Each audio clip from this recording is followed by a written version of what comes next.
అరే జీవితం అంటే జీవితాన్ని చదువు, జీవితాన్ని చదివే ప్రయత్నం చేయు.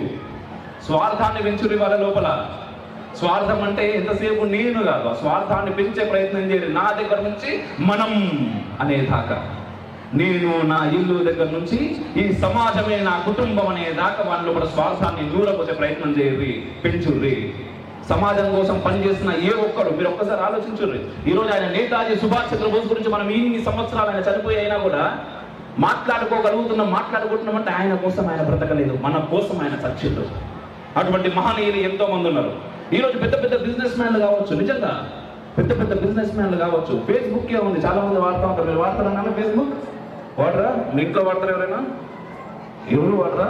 ఏంటిగా సోషల్ మీడియా అంటే ఓపెన్గా చెప్పొద్దు. ఫేస్బుక్ కనిపెట్టింది ఎవరు? దాన్ని వాడేది ఎవరు? దానిపైన సంపాదించేది ఎవరు? జియో కనిపెట్టింది ఎవరు? వాడుతున్నది ఎవరు?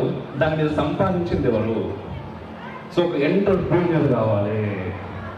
సమాజం గురించి ఆలోచిస్తే ఏమవుతుందంటే, సమాజానికి మనం ఏమన్నా ఇవ్వాలి అనిపిస్తుంది. సమాజానికి ఏది ఇచ్చినా మనం ఆటోమేటిక్గా ఎదుగుతాం. ఆ రకంగా మీ పిల్లల్ని తయారు చేసే ప్రయత్నం చేయదు. ఎంతసేపు చదివించి ఎవరినో ఒకరిని కింద ఉద్యోగం చేయడం మాత్రమే టార్గెట్గా పెట్టుకోకూడదు దయచేసి. ఉద్యోగం ఖచ్చితంగా అవసరమే, కానీ అది మాత్రమే టార్గెట్ కాదు. చదువు ఖచ్చితంగా అవసరమే, మార్కులు ఖచ్చితంగా అవసరమే, కానీ అది మాత్రమే జీవితం కాదు. అంతకు మించిన జీవితం ఖచ్చితంగా ఉన్నది.